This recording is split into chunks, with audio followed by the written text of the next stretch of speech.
Todos, nós vamos começar agora a 26ª sessão ordinária relativa ao 195º ano acadêmico.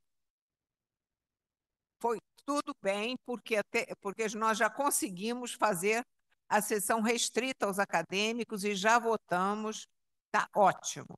Eu queria, antes de mais nada, comunicar a todos que o senhor Ivanildo, que é tão simpático com todos nós, aniversaria hoje, então eu gostaria de pedir uma salva de palmas para o Ivanildo.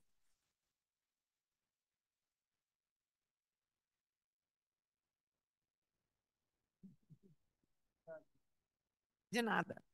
E agora a sessão está aberta para a comunicação dos acadêmicos, por favor.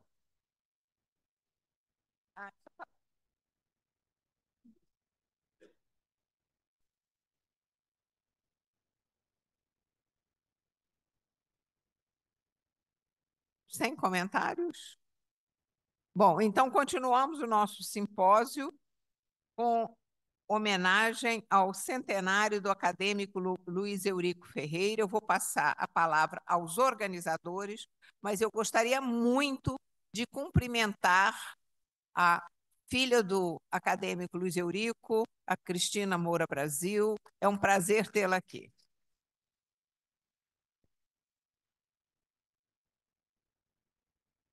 Então, por favor, quem vai apresentar? Bom, Rubem Belfort, presidente Rubem Belfort, acadêmico Oswaldo Moura Brasil. Por favor, se eu sou, você faça as honras da casa. Bom, evidentemente, o acadêmico Oswaldo Moura Brasil não precisa de apresentação, mas já que alguém tem que apresentar, que seja eu, né? É uma honra participar dessa sessão por várias razões. Eu quero agradecer muito a presidência e a diretoria, toda a academia, por essa oportunidade. É uma saudação justa e merecida a um dos maiores líderes da oftalmologia brasileira. Como quem não conhece vai passar a conhecer agora, e muitos de nós que acompanhamos isso vamos relembrar. E ninguém melhor do que o acadêmico Oswaldo Moura Brasil para fazer essa introdução e apresentação sobre não apenas o oftalmologista, o cientista, o cirurgião, mas o indivíduo, a pessoa do grande e querido Luiz Eurico Ferreira. Oswaldo.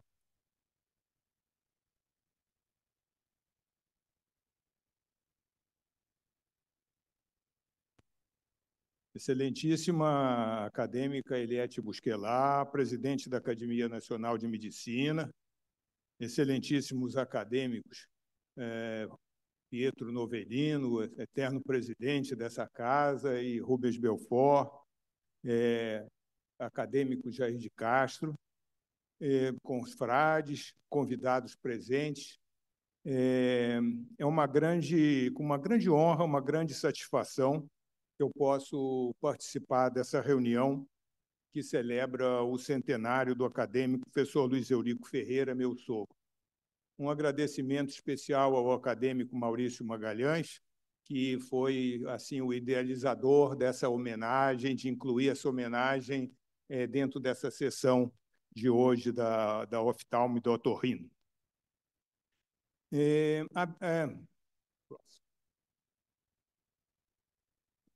A vida de Luiz Eurico Ferreira deixou assim marcas inesquecíveis para todos nós que convivemos com ele. O professor Luiz Eurico Ferreira, ele nasceu em dezembro de 24 em São José dos Campos, São Paulo. Ele foi cidadão da cidade do Rio de Janeiro pela Assembleia Legislativa em 1978. Filho de Joaquim Ferreira e Ismênia Ferreira, ele veio a falecer muito jovem, com 60 anos de idade, em novembro de 1985. Ele ocupou o número acadêmico 518, a cadeira número 66, cujo patrono foi José Cardoso de Moura Brasil, meu bisavô. Membro titular de cirurgia, foi eleito em novembro de 1980 e tomou posse em abril de 81, sob a presidência do acadêmico José Leme Lopes. foi saudado por um grande amigo seu, que era o professor Hilton Rocha, de Belo Horizonte, e o antecessor do professor Luiz Eurico nessa cadeira foi o Nelson Moura Brasil do Amaral, meu tio, que também ocupou essa cadeira durante muitos anos. Essa cadeira, hoje, eu tenho até a grande satisfação, considerando as relações de família com ela, está ocupada pelo ilustre acadêmico, grande amigo, Celso Portela. Aqui uma imagem da época da posse, em que nós temos ali a mesa, o auditório com a bancada acadêmica, os convidados. É uma foto da época da eleição dele, que em 1981. Luiz Eurico Ferreira, ele foi médico formado pela Faculdade Nacional de Medicina em 1949, e ele teve vários doutorados. Ele foi doutor pela Faculdade Fluminense de Medicina, doutor pela Universidade Federal de Minas Gerais, docente livre pela Fluminense de Medicina, docente livre das Ciências Médicas da Universidade Federal do Estado da Guanabara, hoje UERJ, docente livre da Faculdade de Medicina da Universidade Federal do Rio de Janeiro, e foi aprovado num concurso para professor titular da Faculdade Nacional de Medicina da UFRJ. Professor titular de Clínica Oftalmológica da Universidade Gama Filho, desde a fundação até o seu falecimento. Professor assistente da Clínica Oftalmológica da UERJ, professor do curso equiparado da Faculdade Federal Fluminense, professor do curso equiparado da Faculdade de Medicina da UERJ, professor do curso equiparado da Faculdade de Medicina da UFRJ e professor associado de Clínica Oftalmológica da Pontifícia Universidade Católica. Ele teve muitas atividades durante a vida. É difícil fazer um resumo do seu currículo, mas eu escolhi assim, algumas coisas que eu fui lembrando e que eu tinha. E dentro, por exemplo, da sua vida universitária, ele foi vice-diretor da Escola Médica do Rio de Janeiro, lá da Universidade Gama Filho, foi diretor do Centro Médico Paulina Gama, da Universidade Gama Filho, diretor depois do Hospital Universitário, diretor de cursos da Sociedade Brasileira de Oftalmologia, foi diretor-presidente do Hospital Samaritano, no Rio de Janeiro, desde a época em que o hospital foi adquirido por um grupo multiprofissional, e ocupou a diretoria, a presidência, até o seu falecimento. Foi diretor-presidente do Instituto Brasileiro de Oftalmologia, o IBOL, desde a sua fundação até falecer. Foi também, dentro do IBOL, presidente do Centro de Estudos, vice-presidente da Sociedade Brasileira de Oftalmologia, ocupou várias diretorias, foi editor da Revista Brasileira, entre outras revistas, e presidente também da Sociedade Brasileira de Oftalmologia. Ele, dentro da sua produção científica, ele teve muitas teses originais que ele fez: ressecção escleral no descolamento da retina, cirurgia do glaucoma primário, catarata e glaucoma, perfil linfocitário, dosagem de imunoglobulinas e pesquisa in vitro da sensibilidade prednisolona em glaucomatosos, ceratoplastia lamelar em cobaias, estudo biomicroscópico, histopatológico e imunológico, em ceratectomia lamelar autórica. Veja que ele tinha uma variedade muito grande. Hoje em dia, cada vez a gente assim, digamos, mais especialista. O professor Luiz Eurico, na época, ele conseguiu dominar basicamente toda a oftalmologia e tinha produção científica em inúmeras áreas da oftalmologia. Dentro das associações científicas que ele participou, foram 39 no total, muitas associações no Brasil e no exterior, membro da Academia Nacional de Medicina, Sociedade Brasileira de Oftalmologia, Colégio Brasileiro de Cirurgiões, uma série de coisas. Inclusive, foi fundador da Sociedade Brasileira de Ultrassom em Medicina e Biologia, que depois, hoje, essa sociedade já não existe, ela hoje foi englobada pelo Colégio Brasileiro de Radiologia. Ele teve assim, uma participação em muitos congressos na época, em 75 congressos, ministrando mais de 360 aulas, conferências, cursos, coordenando atividades. Fez muitas viagens assim ligadas a pesquisas no Brasil e no exterior. cerca de 20 no Brasil, 50 no Brasil e cerca de 20 no exterior. Ele foi presidente do 2º Congresso Luso-Hispano-Brasileiro de Oftalmologia em 1969. Como resultado financeiro desse congresso, foi adquirida a atual sede da Sociedade Brasileira de Oftalmologia, cujo seu neto, meu filho, é hoje o atual presidente. E foi presidente também do 5º Congresso Latino-Americano de Estrabismo. Publicações nacionais e internacionais, ele, na época, teve 92 livros publicados: Diabetes e Olho, Fundo de Olho na Arteriosclerose e Hipertensão Arterial. Ele editou uma enciclopédia médica brasileira de oftalmologia, que foi uma obra assim, com muitos trabalhos, 2 grandes volumes.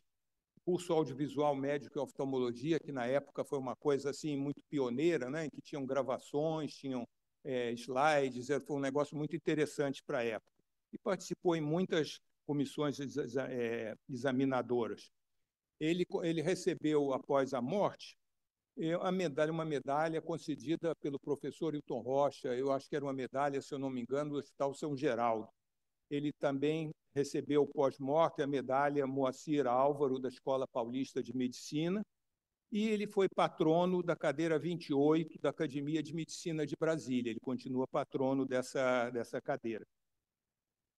A vida do professor Luiz Eurico, ele deixou assim marcas inesquecíveis para todos com que ele conviveram.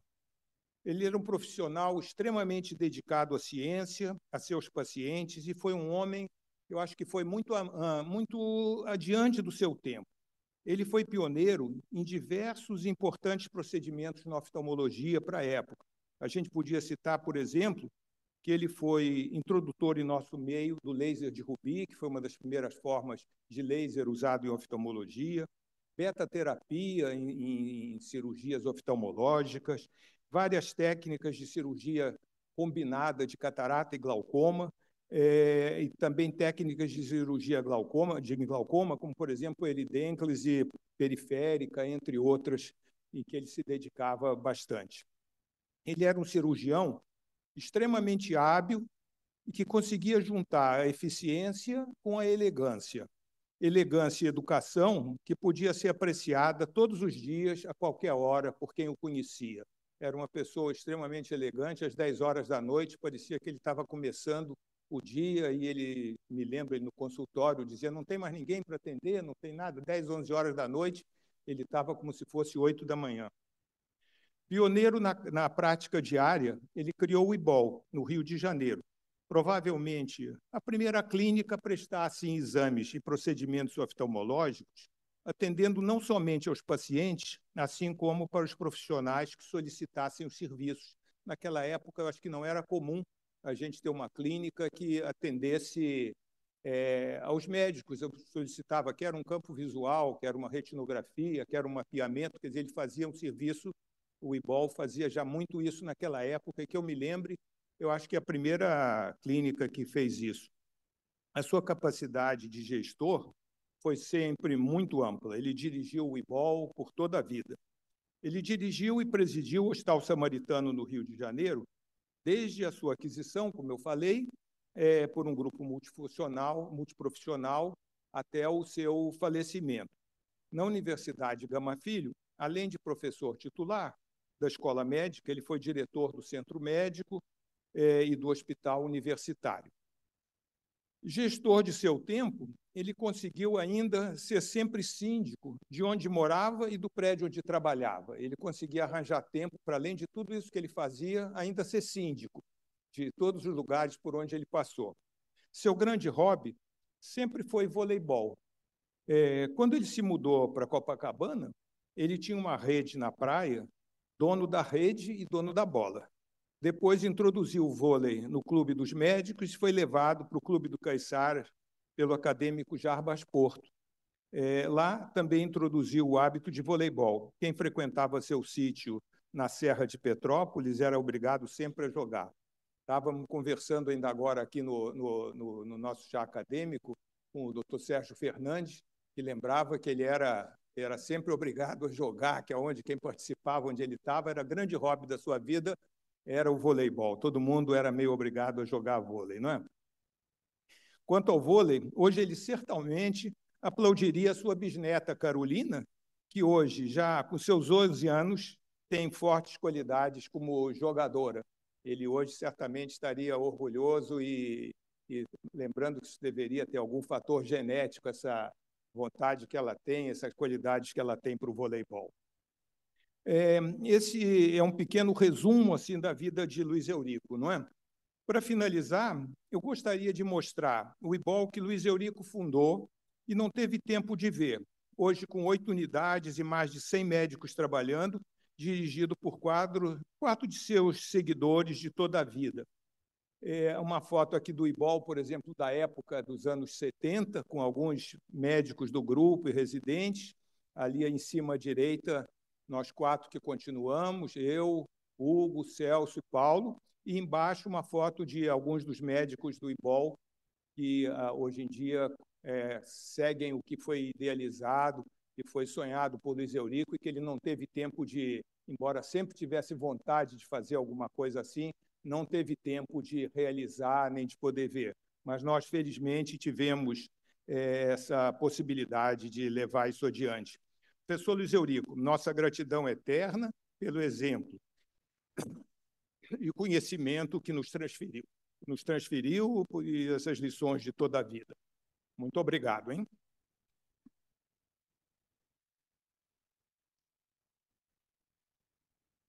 Muito obrigado, acadêmico Oswaldo Moura Brasil. Acho que com brilhantismo escreveu grande parte dos aspectos da vida do Dr. Luiz Eurico Ferreira.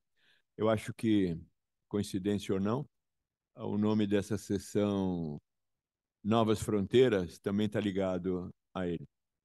Eu também tive a oportunidade de seguir o professor Luiz Eurico Ferreira, porque, apesar de mais jovem, nós tivemos alguns tutores comuns. E um deles foi o acadêmico também dessa casa, Hilton Rocha, como vocês ouviram aqui, foi quem saudou o professor Luiz Eurico Ferreira. E o professor Hilton Rocha foi também um grande oftalmologista. Oftalmologista, professor médico, muito ativo na medicina brasileira, foi presidente da Associação Médica Brasileira, foi provavelmente o indivíduo que mais influiu para que Juscelino Kubitschek, também mineiro como ele, desenvolvesse todo o sistema de Conselho Federal de Medicina, Conselho Regional de Medicina. Hilton Rocha era um grande líder. E ele tinha algumas afirmações interessantes. Uma delas que ele dizia a sorte de Minas Gerais, porque ele transformou Minas Gerais na grande meca oftalmológica do 80, mais ou menos. Ele dizia, a grande sorte de Minas Gerais foi o falecimento prematuro de Ciro de Rezende e Moacir Álvaro, titular da Escola Paulista de Medicina e da Faculdade de Medicina da USP. Ambos faleceram precocemente. Moacir Álvaro, num acidente vascular cerebral indo para Nova York, e o Ciro de Rezende, num acidente de automóvel. Hilton Rocha dizia, o falecimento desses dois grandes líderes criou espaço para a oftalmologia mineira desenvolver. E Hilton Rocha tinha uma enorme esperança em Luiz Eurico Ferreira, pelas atividades dele, pela liderança, pela capacidade de juntar e formar gente. E, sem dúvida nenhuma, a oftalmologia carioca sofreu muito também com o falecimento muito precoce de Luiz Eurico Ferreira. Ele não tivesse falecido aos 60 anos, teria tido um impacto muito grande na oftalmologia carioca e brasileira. Ele era um inovador. Na década de 80, uma vez ele me convidou, junto com o professor Zé Carlos Reis, da Escola Paulista de Medicina, para virmos ao Rio de Janeiro para gravar. Na época, a grande inovação era gravava, né, as aulas, etc. Ele tinha um sistema que distribuía essas aulas para o Brasil inteiro. Ele formava gente, juntava as pessoas e sempre se caracterizou por isso. Quando a Escola Paulista de Medicina estava desenvolvendo o seu doutorado, havia muita, digamos assim, crítica, oposição em Brasília e outros setores contrários. Eles diziam que a Escola Paulista de Medicina estava fazendo errado, que a Escola Paulista de Medicina estava se abrindo ao Nordeste, chamando muito nordestino. E a elite de São Paulo, às vezes, era contrário a essa ideia. Bom, estava agindo tão certo que grande parte desses nordestinos se transformaram nos melhores médicos do Brasil, né? E o Luiz Eurico Ferreira, à época, foi muito forte para que a nossa pós-graduação fosse aceita. Porque o MEC mandou o Luiz Eurico Ferreira fazer uma vistoria na Escola Paulista de Medicina. Paulo Augusto Arruda Mello talvez lembre. Ele foi lá, nos visitou, e graças ao parecer dele firme, inovador, nós pudemos desenvolver a pós-graduação da Escola Paulista de Medicina em oftalmologia, que hoje tem tantos pós-graduados. Então, nós devemos, a Escola Paulista de Medicina também deve muito a Luiz Eurico Ferreira. Então, eu agradeço muito à Academia Nacional de Medicina poder participar dessa homenagem na presença da Cristina, na presença de diferentes pessoas da família. E é uma alegria, né, que quem vai falar em seguida é o neto Luiz Eurico Ferreira, filho do Oswaldo e da Cristina e presidente da Sociedade Brasileira de Oftalmologia. Quer dizer, a alta qualidade da família continua presente na oftalmologia e também na nossa academia. É uma honra, viu, Cristina? Sabe que eu sempre tive um carinho especial pelo teu pai, participar disso e lembrar dele. Obrigado. Antes de passar a palavra para o Dr. Oswaldo Ferreira Moura Brasil, eu quero dizer o tanto que é importante mostrar para todos que, de novo, a academia mostra que, primeiro, ela lembra as pessoas com muita elegância. Eu gostaria de agradecer ao acadêmico Oswaldo Moura Brasil, ao presidente de Belfort, à filha do Luiz Eurico, ao irmão dela, que também está aqui, e aos netos, pela presença, e dizer de novo que nós provamos mais uma vez o que diz Guimarães Rosa, que nós não morremos, nós ficamos encantados. Estão todos aqui encantados. Muito obrigado ao presidente Belfort e ao acadêmico Oswaldo Moura Brasil. Muito obrigado.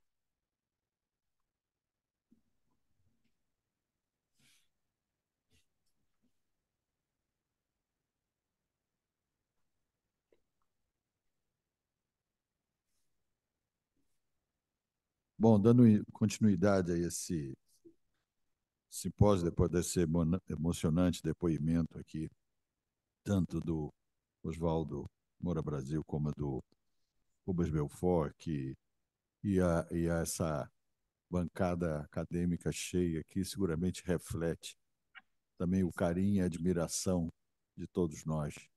Eu conheci muito rapidamente o acadêmico Luiz Eurico Ferreira.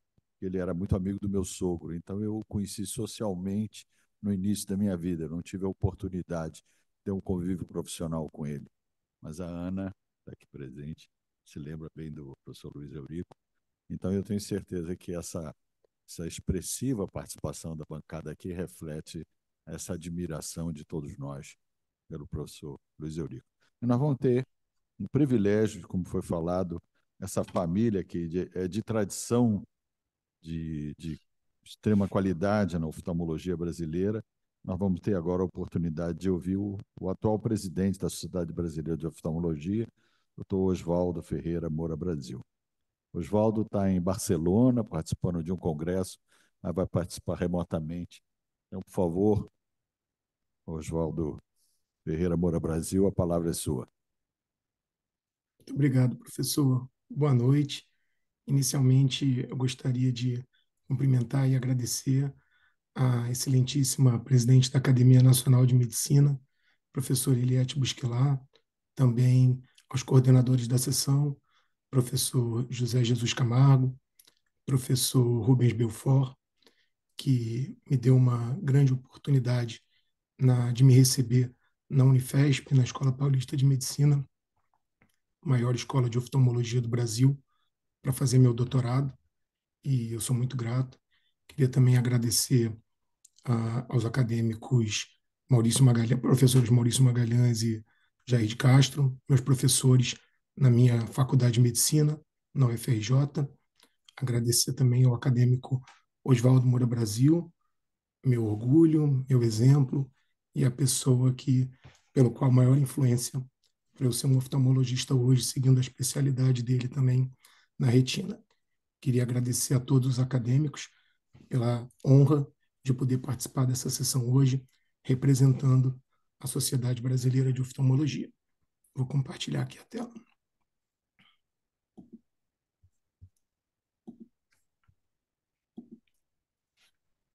Então, o tema da minha palestra hoje é a degeneração macular relacionada à idade.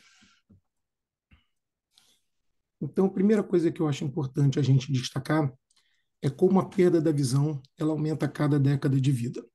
A Agência Internacional para a Prevenção da Cegueira publicou um estudo estimando que em torno de 8% das crianças e adolescentes, 19% dos adultos e até 73% dos adultos com mais de 50 anos vão, em algum momento da sua vida, ter algum tipo de deficiência visual.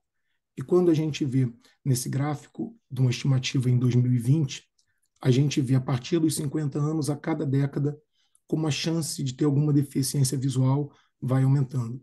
É lógico que a gente está falando aqui também de deficiências que são relacionadas à desigualdade social, como, por exemplo, a perda de visão para perto, que pode ser mais facilmente corrigida, mas a gente vê que dessas perdas visuais, um percentual muito grande, chegando a quase 50%, quando a gente tem 90 anos ou mais, é de perdas visuais moderadas a severas e até cegueira em quase 10% da população nessa faixa etária. E a degeneração macular relacionada à idade é a principal causa de perda visual severa e irreversível nos países desenvolvidos. Quando a gente pega uma população a partir dos 40 anos nos Estados Unidos, num estudo populacional grande que foi feito, ela é responsável por 46% dos casos de perda visual. Provavelmente, se a gente estivesse vendo numa faixa etária maior, ela seria ainda maior. E quanto maior a faixa etária, mais prevalente ainda.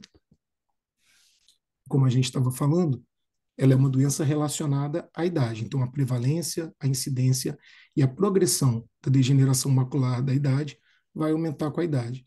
Nesses estudos populacionais, eles ajudam também a ver que ela não é distribuída uniformemente nas etnias diferentes. Então, o Beaver Dam, ele é um estudo populacional que foi feito numa cidade pequena, no Wisconsin, uma população quase que totalmente branca, e a gente vê a distribuição da prevalência da doença, menor do que 10% dos 43 aos 54 anos, mas chegando a mais do que 36% numa população com mais de 75 anos. Agora, quando a gente pega esses outros dois estudos populacionais, nos Estados Unidos também, o Lales, que avaliou uma população hispânica em Los Angeles e percebeu que dos 40 aos 49 anos você não tinha DMRI, e em mais de 80 anos, 8,5%. E o Projeto VER, que foi também de uma população hispânica no Arizona, mostrando que essa incidência pode ser ainda menor. Então, a diferença das etnias é importante. No Brasil, nós temos uma população bastante miscigenada e talvez a nossa estatística ela esteja em algum lugar no meio do caminho. Como todos sabemos, a pirâmide populacional do mundo, do Brasil, né, ela está tendo cada vez mais idosos, né? Se estima que em 2050 a população de 80 anos será bem maior do que nos dias atuais, 8 vezes maior do que havia no ano 2000. E talvez o Brasil não esteja muito bem preparado ainda para poder lidar com todos esses problemas que estão por vir. Então, essa coalizão internacional criou um score, né, para avaliar o acesso, o que há de disponibilidade, como é feita a prevenção em vários países, e a gente vê que o Brasil, infelizmente, ele não está muito bem classificado nesse momento. Então, entrando um pouquinho mais na parte clínica da degeneração macular, é muito importante a gente falar das drusas. As drusas são o principal achado da degeneração macular relacionada à idade. Nessa foto do fundo do olho, a gente percebe que eles são esses pontinhos amarelos que estão espalhados ali na mácula, na área central da visão, e que aos pouquinhos eles vão coalescendo e se juntando. Na tomografia de coerência óptica, que são essas imagens em preto e branco do lado, a gente vê elas são esses depósitos, essas pequenas elevações que vão tendo por baixo da retina. E o que a gente vê é que a gente vai tendo aumento dessas drusas gradativamente. Então, isso aqui é um acompanhamento do mesmo paciente ao longo de 6 anos no exame de tomografia de coerência óptica e também com a imagem em face, né, vista de cima, como se fosse uma imagem topográfica, como a gente vai vendo essas montanhas, essas elevações crescendo gradativamente. Existem duas formas de degeneração macular relacionada à idade. Uma chamada forma seca e a outra chamada forma úmida ou neovascular. O que acontece? A forma seca responde pela grande maioria dos casos. Em torno de 80% dos casos de DMRI, eles se encontram na forma seca. Mas 90% dos casos onde a gente tem perda visual severa ocorrem na forma úmida. E como que esses pacientes se apresentam para a gente? São pacientes que chegam reclamando ou de uma perda progressiva da visão, geralmente aqueles com a forma seca, mas uma perda mais leve, ou uma perda súbita mais acentuada da visão, geralmente na forma úmida. Metamorfopsia, ali um exemplo embaixo na tela de Amsler, onde a gente vê a distorção causada pelo vazamento, né, que ocorre na região macular, e a mancha, o escotoma positivo na visão. A gente tem alguns fatores relacionados à degeneração de mácula que a gente não tem como evitar. O principal deles é a idade. É uma doença relacionada à idade, e quanto mais velho a gente fica, maior a chance de desenvolver a doença. Etnia, como a gente comentou anteriormente, ela é uma doença, além de ser mais comum em brancos, a forma avançada também ocorre com mais frequência na população branca. E os nossos fatores genéticos. A gente tem 2 fatores genéticos bem identificados, um que é mais forte, que é o fator H do complemento desse grupo de genes que estão no cromossomo 1, e também o ARMS2 no cromossomo 10. Esse é um fator que ainda não é tão relacionado, mas também acredita-se que possa estar relacionado ao desenvolvimento mais precoce de degeneração macular relacionada à idade. Agora, é muito importante a gente falar também daqueles fatores de risco que a gente pode modificar. O principal deles, o tabagismo. O tabagismo, além de todos os outros problemas que ele causa em todas as áreas do nosso corpo, no olho ele também é um fator assim, muito importante. Aumenta em 4 vezes o risco de desenvolver degeneração macular da idade. O desenvolvimento da DMRI nos pacientes fumantes ocorre até 10 anos antes. Eles progridem mais rápido e eles têm pior resposta ao tratamento. E muito importante também falar que os fumantes passivos têm 2 vezes mais risco de desenvolver DMRI. Então, assim, são dados muito importantes para a gente ter consciência na questão da saúde da população. Outro fator importante, radiação ultravioleta. A gente sabe que exposição prolongada ao sol, ela deve ser feita com proteção adequada. A gente sabe que a radiação ultravioleta também está associada a um desenvolvimento mais precoce, uma progressão mais acelerada da degeneração de mácula. Muito importante quando a gente vai poder falar da degeneração de mácula, a gente citar esse estudo, que é o Age-Related Eye Disease Study, a gente chama ele de AREDS. Ele foi um ensaio clínico randomizado, multicêntrico, que envolveu 3.640 pessoas durante um longo acompanhamento, 1992 até 2006. E o AREDS nos ajudou a classificar a degeneração de mácula e também estudar a história natural dela. Então, o primeiro grupo do AREDS, que foi chamado grupo controle do AREDS, aqueles pacientes que não tinham DMRI. Isso na oftalmologia é importante a gente caracterizar. Quando o paciente tem poucas drusas ou drusas pequenas, esse paciente não tem degeneração de mácula, até porque ter drusa, vamos colocar assim, a partir dos 70 anos, é quase um achado universal. Todo mundo tem uma drusazinha ou outra pequena, mas isso não significa que haja degeneração de mácula. Então, a gente está vendo ali um exemplo no paciente que tem aquele pontinho amarelo ali, temporal, a fóvea, que é uma drusazinha, um pequeno depósito ali ao nível da membrana de Bruch. A DMRI precoce, ou a categoria 2 do AREDS, é quando os pacientes têm muitas drusas pequenas, ou ele já tem algumas drusas chamadas intermediárias, que são essas que ficam entre 63 e 124 micra, geralmente associadas também à normalidade do epitélio. Aí a gente está falando da existência da degeneração de mácula. A DMRI intermediária, que é a categoria 3 do AREDS, é quando os pacientes têm muitas drusas intermediárias, ou se eles tiverem pelo menos uma drusa grande, que é essa maior do que 124 micra, a gente também já considera ele como tendo um quadro intermediário. E a atrofia geográfica, que não atinge o centro da fóvea. A atrofia geográfica é quando a gente tem uma perda completa ali do epitélio pigmentário, da função do epitélio pigmentário numa determinada região, como a gente vê nessa imagem da esquerda, da direita, né? Agora eu tenho que pensar aqui como eu estou projetando na tela, nessa da direita ou da esquerda, que é a categoria 4 do AREDS, atrofia geográfica que envolve a fóvea, ou quando a gente tem a forma úmida, né? A maculopatia neovascular, que é quando a gente tem o sangramento, como quando a gente tem o vazamento. Então, como é a história natural? O que o AREDS ensinou para a gente? Que dos pacientes com DMRI precoce, somente 1,3% vão desenvolver a forma avançada em 5 anos. mas 15% vão ter pelo menos uma drusa grande após 10 anos, eles já vão ter passado para a fase intermediária. Na DMRI intermediária, a progressão é de 18% em 5 anos, e essa progressão ela é diferente de acordo com o padrão que você encontra, se drusas médias ou drusas grandes, é uma coisa específica também que a gente precisa saber.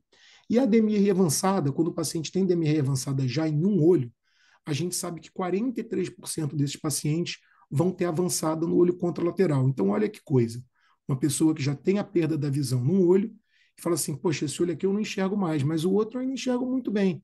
E você sabe que praticamente metade desses pacientes eventualmente vai perder a visão do olho contralateral em 5 anos. E como que foi, o que foi estudado no AREDS para pensar assim, no que pode ser feito para prevenir o desenvolvimento da degeneração de mácula? Foram estudados alguns complexos vitamínicos e antioxidantes e se chegou numa fórmula, né, dividido lá pelos braços do estudo, onde você tinha a melhor forma de prevenir, que é essa formulação que está aqui, vitamina C 500 miligramas, vitamina E 400 unidades, beta-caroteno, zinco e cobre, que poderiam reduzir esse efeito tóxico dos radicais livres e diminuir o dano aos fotorreceptores. Importante lembrar esse estudo, o BRASOS, né, que foi um estudo no Brasil, né, feito para avaliação de osteoporose, avaliando a ingestão de vitaminas pela população, que a maioria da população brasileira tem uma ingestão bem deficiente da maioria das vitaminas dessas que são contidas, dessas que estão presentes no AREDS, que seriam repostas. E outro dado interessante que o AREDS mostrou é que nos pacientes que tinham DMRI precoce, aqueles que tinham umas poucas drusas intermediárias, que não houve redução da progressão. Então, não havia benefício de você fazer as vitaminas. Agora, já nos quadros com intermediária ou com avançada no olho contralateral, houve uma diminuição de 25% de progressão em 5 anos e 30% nos 5 anos seguintes. Uma diminuição de quase 20% do risco de perda visual maior ou igual a 3 linhas de visão. Importante lembrar dos efeitos colaterais. A reposição do beta-caroteno deve ser evitada em fumantes. A gente tem 2 estudos populacionais grandes do New England mostrando aumento de morbidade e mortalidade por câncer pulmonar com a reposição de beta-caroteno, e a gente tem uma preocupação relacionada à vitamina E, mostrando que você pode ter talvez um suplemento de vitamina E em alta dose, pode aumentar a mortalidade também. Então, o estudo teve uma continuação, que foi o chamado AREDS 2, onde eles tentaram formulações diferentes, principalmente para testar o efeito do ômega 3, onde mostrou-se que não havia benefício algum, e para diminuir a dosagem de zinco, pensando se a gente poderia ter um mesmo efeito com um zinco menor, com 25 miligramas, e com a luteína, e trocando o beta-caroteno por 2 substratos, né, por 2 xantofilas, a luteína e a zeaxantina, e mostrou-se que a gente não tinha um efeito adicional, mas que funcionava dessa forma, e também não foi detectado o risco para câncer pulmonar ou de próstata, e como eu falei, não havia benefício do ômega 3, e essa é a formulação mais atual que a gente usa para tratar esses pacientes com DMRI intermediária ou que tenham avançada no olho contralateral. E aí a pergunta é assim, mas e se eu me alimentar bem? Eu sou uma pessoa saudável, eu como bem, será que eu estou conseguindo fazer essa reposição vitamínica se eu tiver drusas nessa forma? E a gente vê que realmente é uma situação um pouquinho difícil, né? Seria uma alimentação de 8 laranjas por dia, 360 amêndoas, uma xícara de couve, uma xícara de espinafre, 12 xícaras de arroz, além de ser extremamente calórico, né? Seria praticamente impossível você conseguir fazer essa reposição na alimentação, reproduzir essa formulação do AREDS. Então, como a gente vinha comentando, primeiro vamos falar em relação ao tratamento. O tratamento da DMRI na forma seca é esse. A gente deve prescrever as vitaminas e os minerais nos pacientes que têm DMRI intermediária ou que têm avançada em um dos olhos, e a gente não tem evidência para suplementar os pacientes com DMRI precoce. Se vai ser benéfico ou não mais adiante, a gente ainda não sabe, mas nesse momento a gente não tem essa indicação. Importante também a gente destacar uma novidade que está tendo para os pacientes com DMRI intermediária, que é a fotobiomodulação. Ainda há muita controvérsia no uso. A fotobiomodulação começou a ser estudada durante a pandemia, então o principal ensaio clínico randomizado sobre o uso de fotobiomodulação, que é o LightSight 3, ele não conseguiu ter um grande número de pacientes, porque ele foi feito logo no início da pandemia, mas mostrou um pequeno ganho visual estatisticamente significativo. Uma revisão sistemática feita recentemente pelo grupo da Escola Paulista de Medicina, pela Unifesp, mostrou que você, na realidade, ainda não consegue provar que esses ganhos, de fato, levaram a melhora clínica, mas é uma nova modalidade de tratamento e que ainda cabe ser estudada para poder ser avaliada se é uma coisa que pode trazer benefício no futuro, já que a gente não tem nenhum outro tratamento que seja eficiente nesse momento, exceto pelo uso de vitaminas, que também não conseguem prevenir o avanço da doença em todos os pacientes.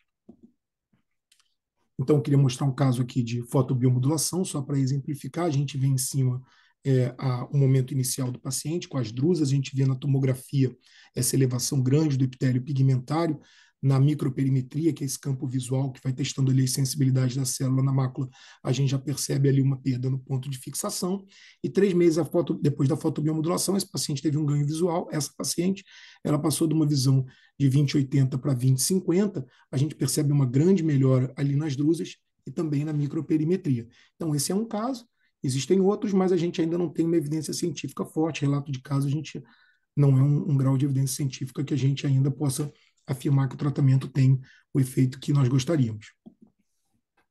E a outra forma de DMRI, a DMRI úmida, né, o anel vascular, é aquela relacionada ao vazamento, ao sangramento que pode ocorrer por debaixo da retina. E esse sangramento está relacionado ao processo de angiogênese. Né? O principal mediador da angiogênese é essa citocina, que é o VEGF, Vascular Endothelial Growth Factor, e a forma do VEGF-A é o principal mediador na DMRI neovascular. Então, a gente vai primeiro diagnosticar a DMRI neovascular, e por isso eu achei importante a gente mostrar a angiografia fluoresceínica, apesar de ser um exame cada vez, vamos dizer assim, menos necessário, porque outros exames como a tomografia, que não é invasiva, que não requer contraste, pode mostrar, mas o exame que a gente comprova a existência do vazamento é esse. Então, a gente vê ali na foto colorida um halo de sangue ao redor da lesão e o vazamento aumentando ao longo das fases do exame depois da injeção do contraste. A tomografia de coerência óptica, como eu falei, ela é bem mais fácil, a gente vê desde um caso aqui do lado direito, com uma elevação do epitélio pigmentário, com cistos dentro da retina, com líquido, e depois uma outra já onde a elevação é menor, isso aqui é um paciente que está indo em tratamento, e eventualmente ele ficando seco, né, sem líquido. E o OCT, para nós, é o parâmetro para a gente acompanhar, além da acuidade visual, logicamente, mas o que a gente quer quando a gente trata a DMRI neovascular é que a lesão fique seca, é que ela não tenha mais vazamento, que esses neovasos, né, que esses vasos anormais, que a inibição do VEGF possa impedir o desenvolvimento deles e possa fazer com que eles regridam. Existem alternativas para pessoas, por exemplo, que têm alergia ao contraste, ou quando você quer evitar um exame mais invasivo. Hoje a gente também tem a angiotomografia de coerência óptica, então a gente está vendo ali o OCT, o B-scan, né, o corte nessa posição, mas isso também comparando o mesmo paciente feito a angiografia fluoresceínica e a angiotomografia de coerência óptica, a gente vê ali a areazinha da membrana, aquela área circular ali do vasinho que eu marquei para destacar.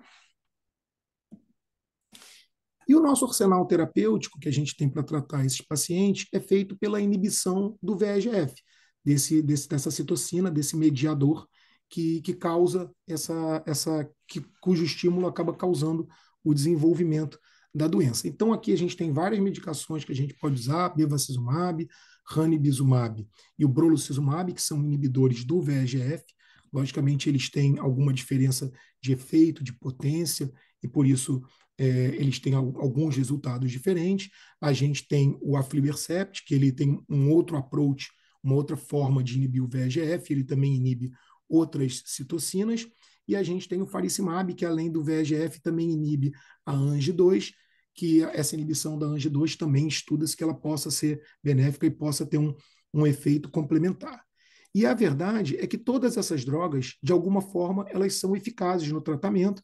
Algumas têm, às vezes, um resultado um pouquinho melhor do que o outro, umas têm mais efeito colateral, então isso acaba, às vezes, levando a gente à seleção das drogas. Isso está muito relacionado aos próprios ensaios clínicos randomizados dessas drogas, os estudos pivotais, quando eles foram feitos, eles foram estudos que o objetivo era provar não inferioridade a uma droga que já era eficiente.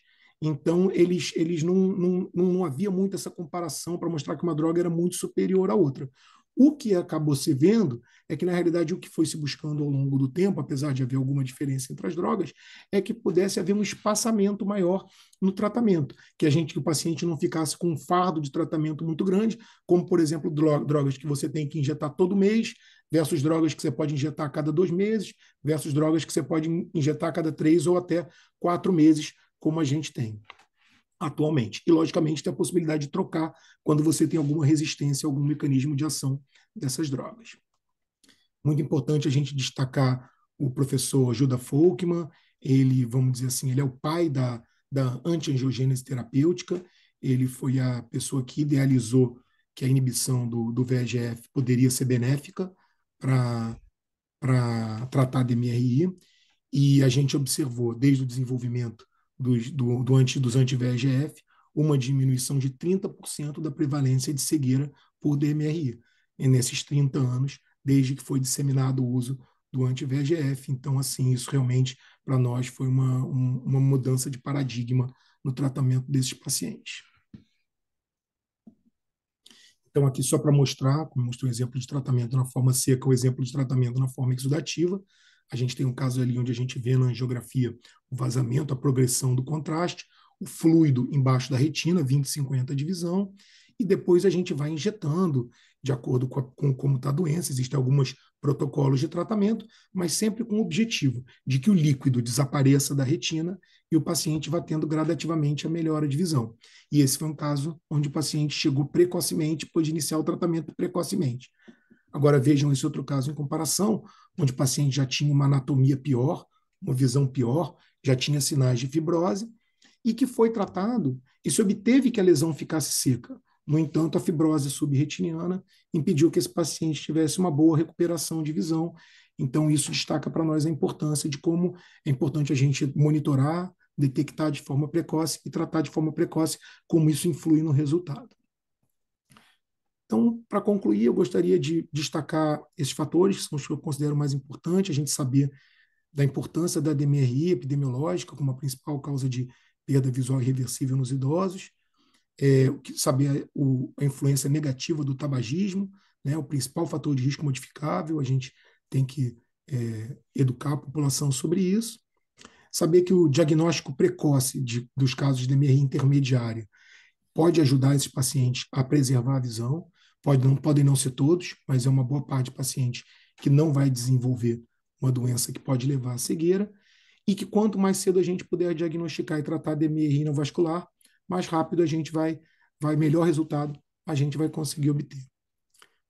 Eu gostaria também de lembrar e agradecer mais uma vez a oportunidade de poder estar falando o centenário do meu avô, né? Eu conheci pouco, meu avô se foi muito cedo, aqui eu tenho uma foto deu com ele ali bem pequeno, e ele com os 4 netos, meus 2 irmãos, meu primo Gustavo, né? Mas aí em 1981, quando Felipe, meu irmão caçula, ainda era bebê. Muito obrigado mais uma vez.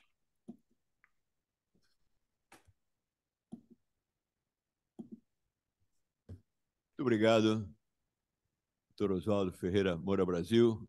Dico por essa excelente apresentação. Aproveite aí, Barcelona.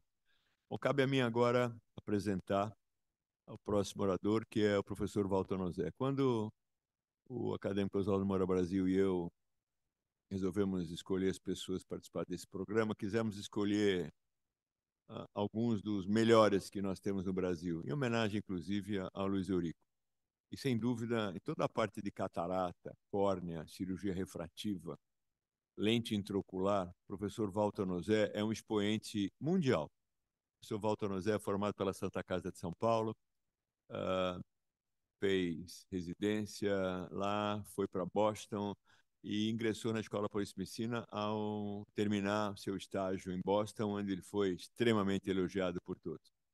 Desde que ele chegou na Escola Paulista-Medicina, ele revolucionou todo o ensino, a pesquisa e treinamento cirúrgico de várias gerações de oftalmologistas. Ele se caracteriza por uma modéstia que só é menor do que a competência cirúrgica e profissional dele. Walter Nozé faz aniversário hoje, fez questão de vir aqui mesmo assim, A Regina vai ter que esperar chegar mais tarde à noite, mas isso é o Walter Nozé. Ele também, há mais de 20 anos, iniciou todo o nosso programa de catarata na Amazônia. É um dos responsáveis, nós já temos operado lá 10 mil pacientes. E ele continua indo várias vezes por ano, como se não fizesse outra coisa na vida, ensinando e operando dezenas de cataratas todos os dias, né, Walter? Então, muito obrigado. É uma honra ter você aqui para falar nesse simpósio em homenagem a outro grande oftalmologista, que é o professor Luiz Eurico Ferreira.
Bom, gostaria de agradecer ao presidente da Academia Nacional de Medicina, acadêmica Eliette Busquela, a todos os coordenadores da sessão e agradecer em especial aos dois oftalmologistas que são a estrela da oftalmologia, que estão na calçada da fama em Sorocaba.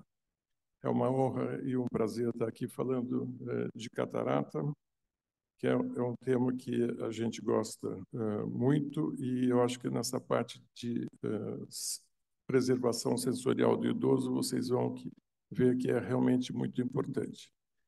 Como o tema é meio geral, eu só queria lembrar da parte anatômica do cristalino fixado pela zônula no corpo ciliar, logo atrás da íris. Então, é uma lente natural, transparente, biconvexa, com poder dióptrico de 15 a 20 dioptrias, cuja função principal é colocar a imagem em foco na retina. Outra função importante é a acomodação. Acomodação, você, quando é jovem e usa a visão de perto, você não precisa de um óculos de perto para ter essa visão. No entanto, com a idade, a gente vai perdendo essa acomodação e existe uma necessidade de óculos para perto, chamada de presbiopia. E hoje a gente vê que é cada vez mais importante o uso de óculos para estímulo visual dos pacientes, né? Então, a imagem sendo com acomodação, sendo colocada em foco, ou seja, essa lente é um autofocus. E ela está presa na zona, vocês podem ver à esquerda, essa região, essas fibras zonulares, que fazem a acomodação juntamente com o corpo ciliar, músculo ciliar. São olhos de banco de olhos que a gente usou para transplante de córnea, que está sendo usado para esse filme. Embriologicamente, o cristalino se forma ali depois que a vesícula óptica é formada aos 25 dias de gestação, quando o ectoderma superficial toca a vesícula óptica, formando, então, a vesícula cristaliniana. E aí é interessante entender o que acontece com essa vesícula cristaliniana, que vai crescendo durante a vida, porque tem um epitélio interno que produz fibras que vão vagarosamente crescendo durante a fase embrionária, formando o núcleo embrionário, depois o núcleo fetal e, finalmente, o núcleo adulto, infantil e adulto, que não para de crescer a vida toda. Isso faz com que esse aumento de volume e a perda de transparência leve diminuição da transparência desse cristalino e uma rigidez desse núcleo dentro dos olhos. No exame de lâmpada de Feda, nós podemos ver muito bem todos os detalhes do crescimento embriológico e de como está o estado desse cristalino durante um exame de rotina em consulta oftalmológica.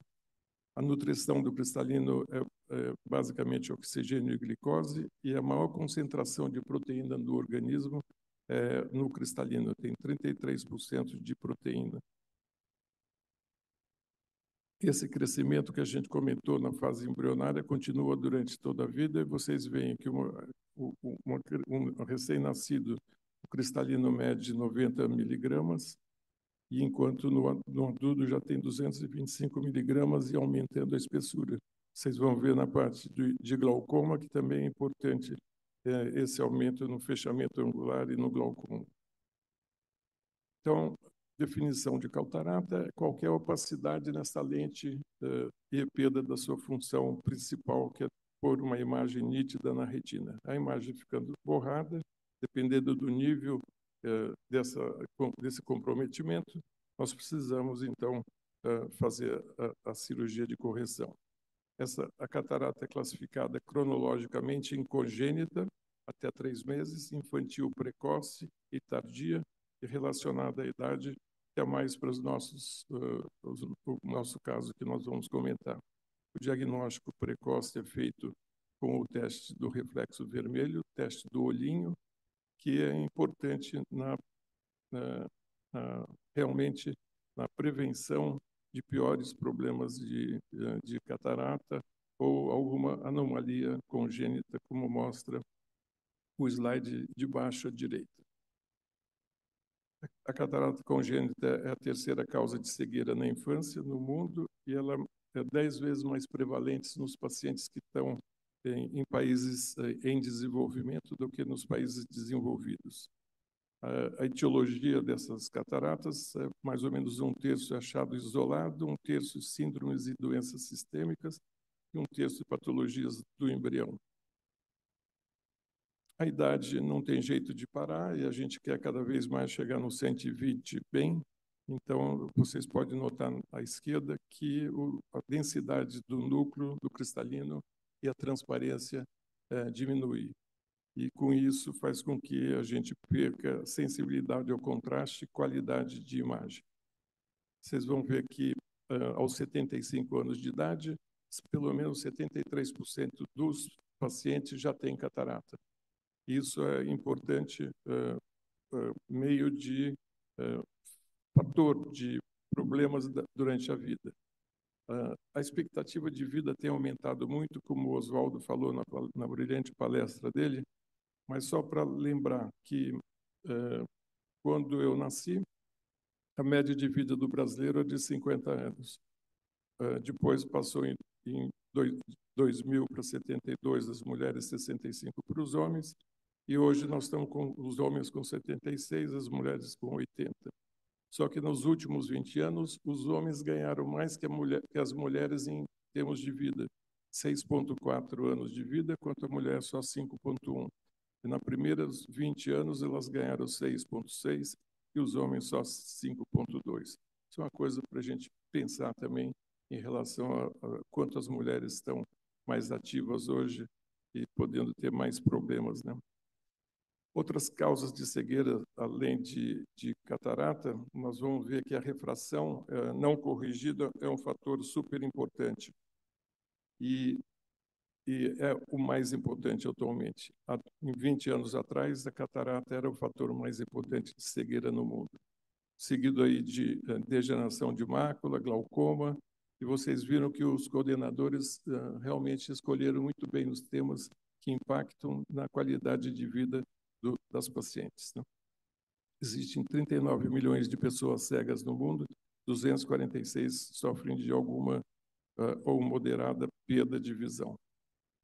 Sintomas desses pacientes com catarata variam bastante. Pode ser uma grande diminuição de acuidade visual, mas esse paciente passou, sem dúvida alguma, por uma perda progressiva, diminuição do contraste, aumento do ofuscamento, como vocês podem ver nesse vídeo à direita, e até diplopia, quando principalmente a catarata é mais unilateral. Mudanças da percepção de cores é uma coisa importante que vocês vão ver que o Monet, na sua pintura, provou isso. Vocês veem, quando ele estava com a catarata severa, praticamente eram tons de marrom, sem qualidade. E após a cirurgia, realmente melhorou demais essa sensibilidade ao contraste. É basicamente isso, mudança de qualidade de contraste. E a gente consegue medir isso com aparelhos, e isso é medido na maioria dos aparelhos de clínicas oftalmológicas, para a gente ter uma ideia de como está o contraste em relação à vida do paciente, né?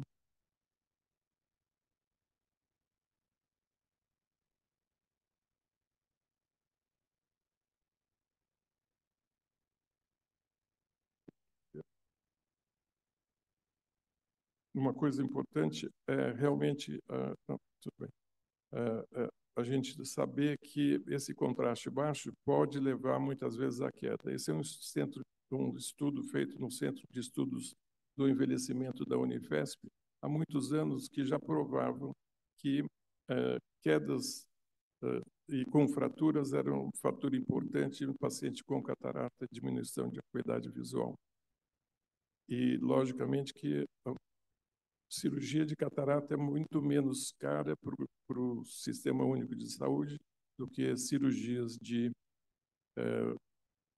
próteses de joelho e quadril, etc., né? E vocês vão ver que a literatura recente mostrando que esses achados que foram encontrados lá na Escola Paulista são realmente fundamentais, e eles analisaram 3.400.000, praticamente 400 pacientes que com dificuldade de visão, que tinham risco de maior de queda e com fratura, nos casos com catarata, degeneração de mácula e glaucoma. Então, vindo de encontro com esse simpósio. Também a prevalência de demência foi mostrada nesse estudo, mostrando que a perda de visão de perto era mais importante, por exemplo, do que a da visão de longe. Isso é uma coisa que é interessante, porque vocês vão ver no fim da apresentação que o professor Rubens conseguiu, e uma coisa que a gente não tinha feito antes, é colocar óculos nos pacientes carentes na periferia, nos ribeirinhos da Amazônia. E realmente, vendo esse trabalho, a gente vê a importância da visão de perto, de não ter catarata, e realmente o paciente cego tem uma prevalência de 32,9% de demência no futuro.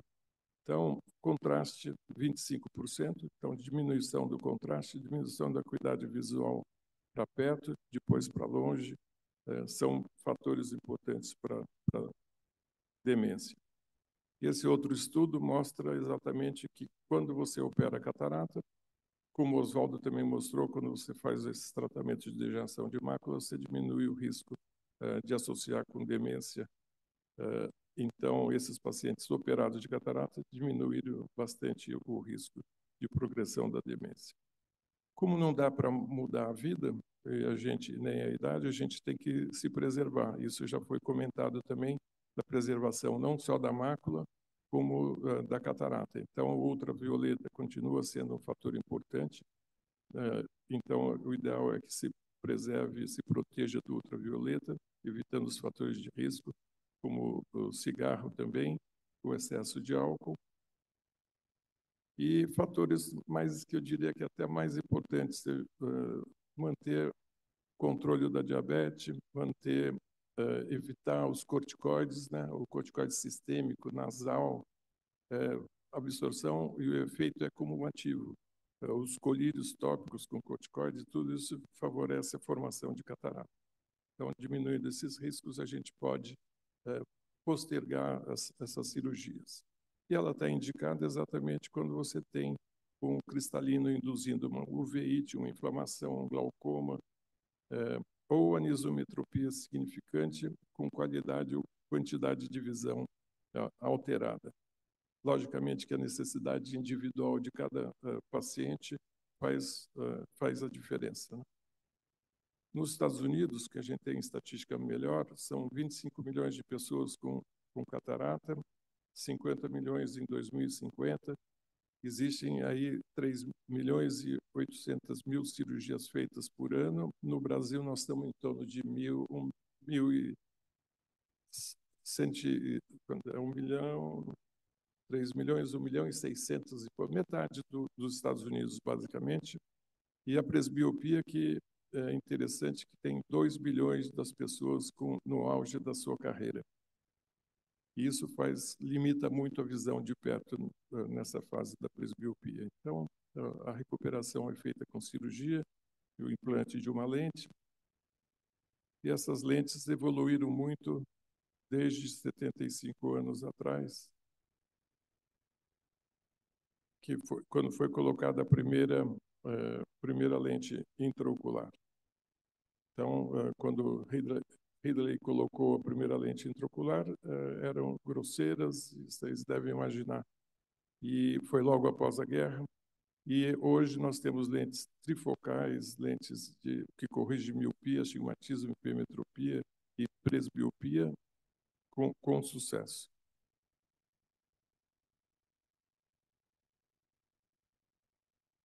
Esses são alguns dos tipos de lente que tem no mercado. E você vai comparando, isso aqui está um pouco exagerado, eu diria, mas é uma lente monofocal, dá uma ótima visão de longe e a de perto não muito boa, né? Bem ruim. E a multifocal dá uma boa visão de longe, uma boa visão de perto, mas tira um pouquinho do contraste ainda.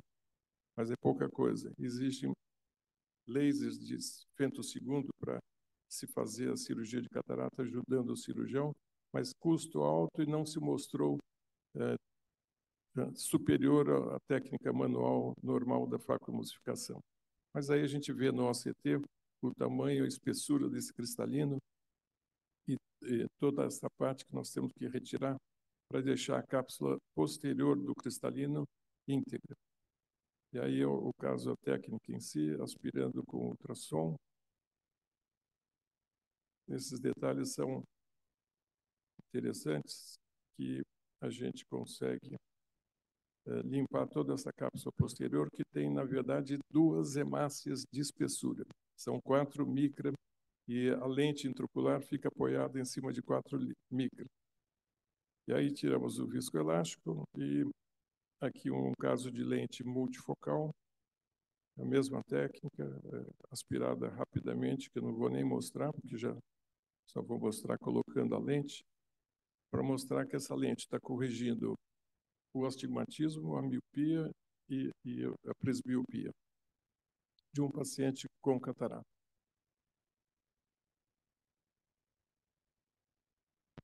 Então, essa lente trifocal, que é uma lente difrativa com esses 3 pontinhos que estão na posição certa da colocação para correção do astigmatismo também. Esses são os aparelhos que a gente usa para poder usar durante a cirurgia, facilitar durante a cirurgia esse posicionamento. Por vezes a gente usa a associação de facoemulsificação com cirurgia de glaucoma, cirurgia de retina ou cirurgia de transplante de córnea. Essa é uma cirurgia de transplante de córnea lamelar posterior, feita com a córnea doadora, que você tira 13 micras só do endotélio da córnea doadora e transfere para o paciente que estava com uma doença endotelial e catarata. E o resultado geralmente é realmente muito bom, voltando à qualidade de visão desses pacientes. Complicações existem, eu diria que no intraoperatório mais grave, ou logo no pós-operatório seguinte, é a infecção, mas o mais comum é a opacificação da cápsula posterior ou um erro ou uma variação no erro biométrico, que é o cálculo da lente, do grau da lente intraocular.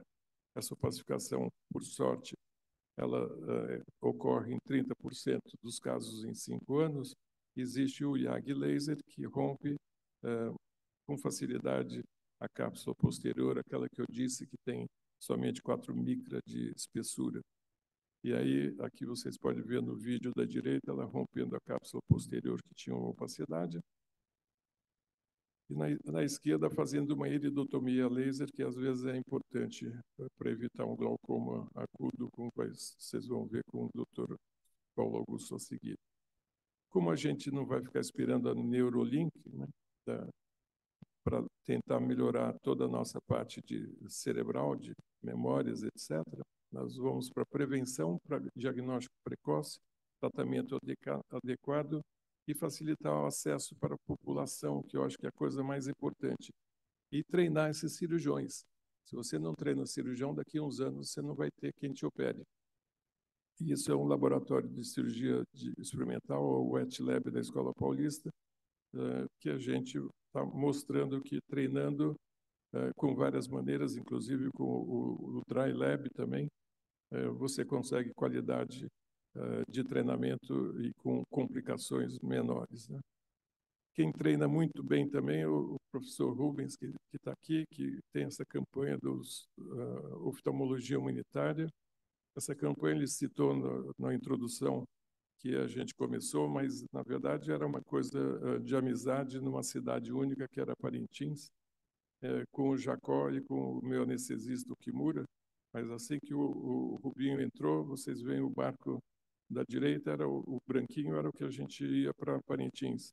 Agora tem a Marinha por trás, tem toda uma tecnologia, todos esses associados aqui, a Unifesp, o FAM, a Faculdade Federal da Amazônia, o IPEPO, da Escola Paulista, cujo presidente é o professor Rubens, o Fundap, que é a Fundação de Manaus, lá dos COEM, entram todas as indústrias, e ele pôs essa lupas leitor, que são amigos deles que trazem lupas para doação. Então, nós já visitamos mais de 26 municípios com 10 mil cirurgias realizadas. E os casos são desafiadores, então é importante que esses residentes e fellows passem por nós lá para ter um bom treinamento. E então, doação de óculos e lupas, 150 mil lupas para visão de perto, que é importantíssimo, como vocês viram naquele trabalho de demência, né? Então, voltamos para casa com o sorriso de dever cumprido e muito obrigado pelo convite e por participar aqui.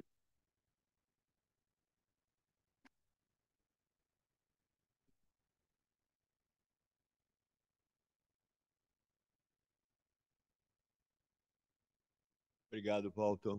Essa é uma palavra agora ao acadêmico Oswaldo Moura Brasil, que vai fazer a apresentação do professor Paulo Augusto de Arruda Mello. Agora nós vamos ter o prazer de ouvir o professor Paulo Augusto de Arruda Mello. Necessariamente não precisa de apresentação, mas apenas a gente dizer que é um dos mais importantes especialistas de glaucoma, disponíveis aí no mercado, professor titular de oftalmologia da Escola Paulista de Medicina, professor orientador do curso de pós-graduação da escola, doutorado, toda a formação acadêmica feita na Escola Paulista de Medicina, Unifesp, entre numerosos títulos que a gente não teria tempo aqui de apresentar. Vamos ter o prazer com a palavra, professor Paulo Augusto.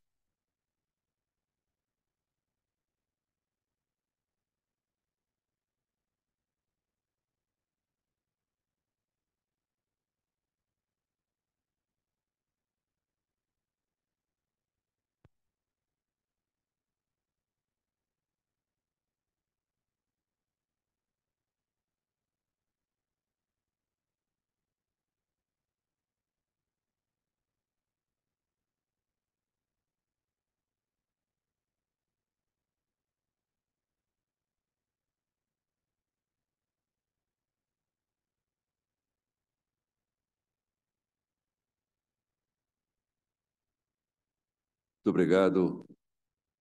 É uma honra muito grande poder estar aqui nesse momento. E eu agradeço muito o convite. Cumprimento o doutor Eliette Brusquela. Muito obrigado aos coordenadores que nos incluíram nesse momento muito especial para a oftalmologia nacional. Nós vamos comentar sobre uma doença que eu chamo que é o ladrão da visão. Por que nós vamos falar sobre glaucoma? Porque tem uma altíssima prevalência. 1 em cada 40 adultos acima de 40 anos é portador de glaucoma. Provavelmente nessa sala tem alguém portador de glaucoma. Principal causa de cegueira irreversível. Walter mostrou muito bem, a catarata deixa a visão, a gente opera, recupera. O glaucoma perder a visão, ninguém recupera. É uma doença que 80% das formas são assintomáticas. Imagina a dificuldade diagnóstica, a dificuldade de fidelidade ao tratamento. E tem um grande fator sobre o impacto da vida, porque é uma doença crônica e incurável. O tratamento é pela vida toda. Tem que usar uma série de colírios que podem ter efeitos colaterais e também traz a redução da acuidade visual. Então, o glaucoma é realmente uma patologia muitíssimo importante no nosso dia a dia. Outro fato, comentei, fotodiagnósticos, 50% a 90% de pessoas portadoras de glaucoma não têm diagnóstico. Depende, evidentemente, das condições de saúde que ela se encontra, ou regionalmente, ou em cada país. E nós não queremos tratar esses glaucomas que os senhores veem aqui, que evoluíram, o glaucoma que evoluiu ao longo do tempo, porque o glaucoma avançado é muito mais difícil de ser tratado. Eu costumo dizer que o glaucoma não avisa quando chega, promove cegueira que pode ser evitada. Eu brinco também que se a cárie dentária não desse dor, talvez o mundo fosse de banguela, né? E é importante esse aspecto, a cegueira que pode ser evitada. Agora, essa cegueira, ela depende de ser evitada, ela pode ser evitada, mas tem que ter a atuação de todos os especialistas. Da mesma forma que nós indagamos ao nosso paciente como é o valor da sua pressão arterial, quanto a sua glicada, da mesma forma, o cardiologista, o clínico geral, o geriatra, deve perguntar qual o valor da sua pressão intraocular. Isso é um ponto realmente muito importante que vai ajudar que muitas pessoas não fiquem cegas. Os senhores estão muito acostumados a ver esses desenhos da redução do campo visual ao longo do tempo, em que vai ficando escuro, vai perdendo a visão da periferia para o centro. Mas, na realidade, não é bem assim. Na realidade, o que acontece é que pode ser visto aqui com esse filme. Isso. Notem aqui esse carro que existe aqui do lado direito. Começa a ter uma redução gradual. A imagem some. Não é que ela fica preta. Ele passa a não ver a periferia e isso vai formando a área central até a perda da visão periférica. Mas não é uma mancha preta. Vai desaparecendo lentamente e muitas vezes as pessoas só percebem nesse momento agora. Nesse momento em que só tem uma ilha central de visão. Então, por isso é que nós temos que tratar precocemente o glaucoma. Essa é a perda que acontece ao longo do tempo. Existe também impacto sobre até a sensibilidade de contraste. Ao longo do tempo, o portador de glaucoma começa a perder a sensibilidade de contraste, e aí entra uma discussão de algumas lentes intraoculares que podem ser colocadas para o paciente, já que pela sua doença ele já tem a perda de sensibilidade de contraste. Então, o humor aquoso que é produzido aqui atrás da íris preenche toda a câmara anterior e ele acaba sendo drenado nesse pequeno campo lateral. No glaucoma, existe uma obstrução nessa região e o humor aquoso fica preso dentro do olho. Como o olho é um sistema fechado, o que acontece? Aumenta a pressão intraocular. Aumentando a pressão intraocular, não há capacidade do sangue nutrir adequadamente as estruturas intraoculares. Então, essa é, grosseiramente, a patogeníase do glaucoma. Um aumento da pressão, dificulta o aporte de sangue e a parte nervosa, as células ganglionárias, as fibras da retina, o nervo óptico vai progredindo ao longo do tempo. E o que está acontecendo? Nós temos aqui a função visual e aqui a idade. Essa faixa aqui é o limite da visão útil. Todas as pessoas têm uma diminuição da função visual. Todos os normais, ao longo do tempo, há uma diminuição da função visual. O portador de glaucoma tem isso mais acelerado e ele termina a vida abaixo da faixa de visão útil. O portador de glaucoma, ele tem uma linha quase paralela aos normais, também tem uma redução da sua função visual, mas termina a vida acima da linha de visão útil. E que já foi comentado em várias palestras. A idade média da população está aumentando, e o que está acontecendo? Os normais vão continuar perdendo a sua visão ao longo do tempo. Travou aqui alguma coisa. Travou, ajuda. Travou alguma coisa aqui, não está progredindo.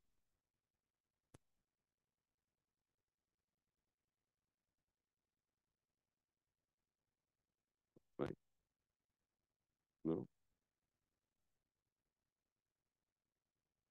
Tá. Então, os normais vão continuar perdendo a visão ao longo do tempo, mas os glaucomas tratados classicamente vão terminar a vida já abaixo dessa linha. Então, o que nós precisamos é diagnóstico precoce e o desafio dos novos tratamentos. Fator de risco em medicina é um negócio interessante. Em 1970, haviam, segundo o Sr. Wilson Roy, da Academia Americana, 24 trabalhos de fatores de risco. Em 80, já havia quase 700 trabalhos de fatores de risco. Procurei agora, preparando essa aula, existe 838 mil trabalhos com fator de risco. E nós vamos somando os fatores de risco para dizer se há glaucoma ou não há glaucoma. Então, qual é a população de maior risco de desenvolver glaucoma? Idade avançada. O grupo de 70 a 80 tem uma prevalência maior de glaucoma que o grupo de 50 a 60. Raça negra também, nós temos maior prevalência de glaucoma. A história familiar de glaucoma é muito importante, muito importante. Nós, no passado, tínhamos criado a Associação Brasileira de Portadores de Glaucoma, chegamos até na Escola Paulista 30 mil associados nessa associação, e nós aproveitamos como tem essa prevalência maior na população, estimulando a todos os portadores de glaucoma, que no Natal, que for, diga à família, existe glaucoma na família. E quando o paciente traz para nós essa informação que existe glaucoma na família, lógico que a nossa atenção é muito maior. Alta miopia, acima de 6 graus, e a diabetes também é um ponto importante. Quem tem o pior prognóstico de glaucoma? Aqueles que realmente não conseguem fazer o tratamento adequadamente. A raça negra também tem um pior prognóstico. Diabetes também é discutível, mas também tem um pior prognóstico. Aqueles que têm uma hipotensão arterial noturna, aquele paciente estava caminhando bem, tudo em ordem, aí tem uma hipertensão arterial, começa a tratar a hipertensão arterial, tem um dip de pressão noturna à noite, esse tem uma pior evolução. Portanto, a enxaqueca também tem uma pior evolução, extremidades frias, e hoje se dá muita atenção à apneia do sono. A gente avalia a pressão intraocular. Agora, a pressão intraocular, ela é difícil de ser avaliada, muito difícil de ser avaliada, porque existem vários métodos. No passado, se media de forma bidigital. Hoje existe um grande número de equipamentos, mas a medida é indireta, é sobre a córnea, e a córnea tem não só espessura, mas alterações biomecânicas dessa córnea, onde eu meço a pressão intraocular, que trazem dificuldades, porque essa medida é indireta, e trazem muitas dúvidas do comportamento durante todo o dia. Então, só a pressão tem um valor relativo. Lógico, se eu tiver alguém com 30 milímetros de mercúrio, eu sei que aí existe glaucoma.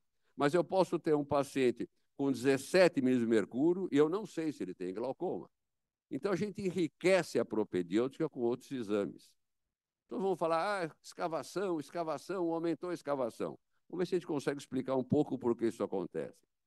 Todas as fibras da retina, das células da retina, vão sair por um forame único, formando o nervo óptico.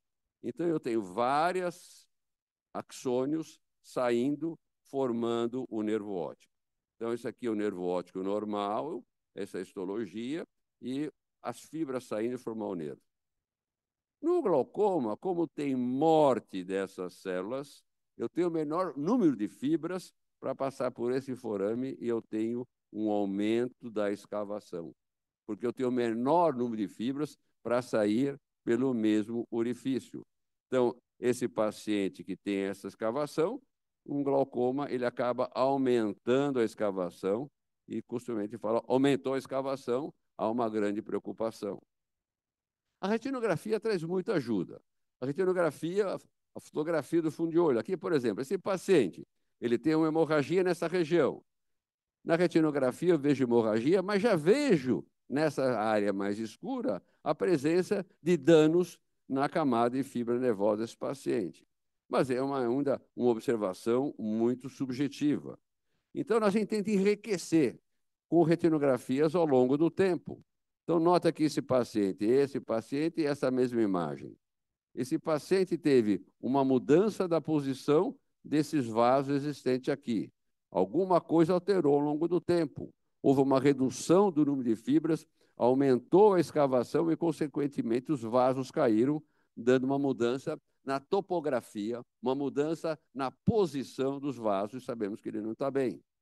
Hoje, nós temos a capacidade, além da avaliação subjetiva, a avaliação quantitativa, e a tomografia de coerência óptica, o OCT, trouxe uma ajuda muito grande.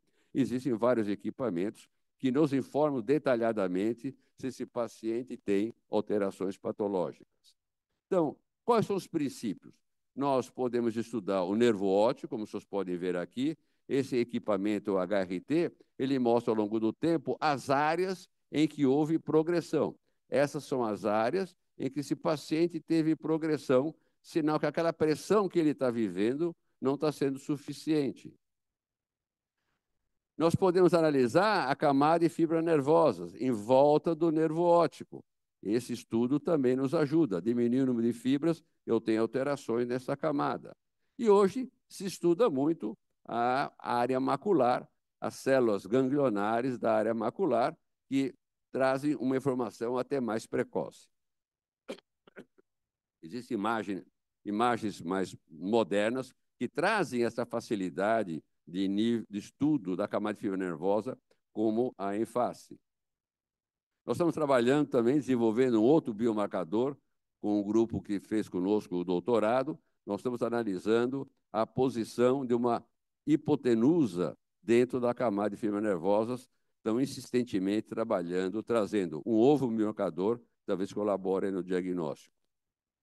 E quando tem a lesão estrutural, a gente vai ter a lesão funcional também. Então, a campimetria, o exame do campo visual, traz para nós informações que esse paciente tem alguns danos existentes e esse paciente está até progredindo. Então, a progressão pode ser feita pela alteração do campo visual ao longo do tempo, mas também ela pode ser feita pelas alterações estruturais, mostrando que o paciente está evoluindo ao longo do tempo e ele, se não fizermos alguma coisa, ele vai ficar cego. Telesaúde é um novo recurso também de algum tempo em que, à distância, alguém pode medir a pressão intraocular, fazer uma retinografia, pode fazer um OCT, um campo visual, e informar ao centro, essa imagem é analisada no centro, se esse paciente precisa ser removido ou se ele continua com o mesmo tratamento, é uma ajuda importante. A pressão intraocular, ela não faz parte da definição, é uma neuropatia óptica, mas é o fator de risco mais importante. E nosso trabalho sempre reduziu o valor da pressão intraocular. Nós temos um dano, se esse dano for um dano inicial, reduzimos a pressão intraocular. Ora, se esse dano for mais avançado, precisamos de pressões mais baixas. A pressão intraocular, quando ocorreu? Se essa lesão ocorreu com uma pressão alta, não vão reduzir a pressão intraocular. Mas se o dano glaucomatoso aconteceu com uma pressão mais baixa, eu tenho que reduzir ainda mais a pressão na tentativa de determinar qual a pressão alvo do meu paciente. E a expectativa de vida? Alguém com 100 anos de idade e alguém com longa expectativa. Longa expectativa, eu preciso reduzir a pressão. Mas se eu tiver uma curta expectativa, eu reduzo a pressão ainda mais. Então, depende da expectativa de vida. Quer dizer, alguém que tem 60 anos é diferente de alguém que tem 95 anos de idade. Não quero tratar glaucoma avançado. E esse estudo, o Advanced Glaucoma Intervention Study, ele traz informações muito importantes. Vejam aqui nós temos a progressão do dano que estabeleceu a média de alteração do campo visual e ao longo do tempo. No início parece tudo igual, mas esse estudo foi a 100 meses. E a 100 meses a redução foi muito importante. Olha a diferença. Esse grupo aqui diminuiu, tem uma menor progressão, mas tem uma pressão muito mais baixa que o grupo que teve uma pressão um pouco mais alta, e em todas as medidas a pressão abaixo de 18 milímetros de mercúrio. O paciente também pode ser submetido a trabecoplastia seletiva. A trabecoplastia seletiva é um modelo novo que traz uma informação muito importante, que é aumentar a drenagem do humor aquoso e, dessa forma, dispensando o tratamento. Funciona a vida inteira? Não, não funciona a vida inteira. Esse paciente vai precisar dos mesmos cuidados que aquele que faz o tratamento clínico, mas ele vai ficar livre do colírio durante algum tempo. E agora surgiu desenvolvimento em Israel desse laser aqui, esse laser que faz a volta transescleral, faz uma trabecoplastia transescleral, facilitando muito o resultado, e agora temos alguns trabalhos trazendo isso para nós.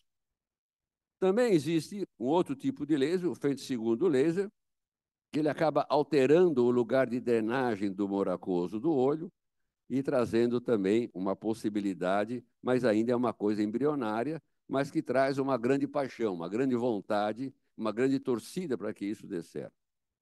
A gente tem colírios beta-bloqueadores, a gente tem derivado de prostaglandinas, uns diminuem a produção do humor aquoso, outros aumentam a drenagem do humor aquoso, algumas drogas sistêmicas ou comprimidas também diminuem a produção, algumas outras doses dos mióticos clássicos que aumentam a drenagem, e existem drogas que aumentam a drenagem e também diminuem a produção, que podem ser usadas. Os colírios têm efeitos colaterais que não são alguns, né? São muitos efeitos colaterais oculares e efeitos colaterais sistêmicos. Nem sempre é dada atenção que uma gota de colírio pode dar um efeito colateral sistêmico muito importante. Existe agora uma possibilidade nova também de um produto que aumenta a drenagem pelas vias não convencionais, aumenta a drenagem, ele é colocado, inserido dentro do globo ocular e ele fica aqui atuando até por 6 meses. O grupo da Escola Paulista também participou desse estudo, mas tem que fazer o acompanhamento do paciente e, na melhor das hipóteses, em 6 meses tem que fazer uma nova aplicação. Surgiu recentemente uma nova série grande de novas cirurgias, novas possibilidades cirúrgicas para o glaucoma.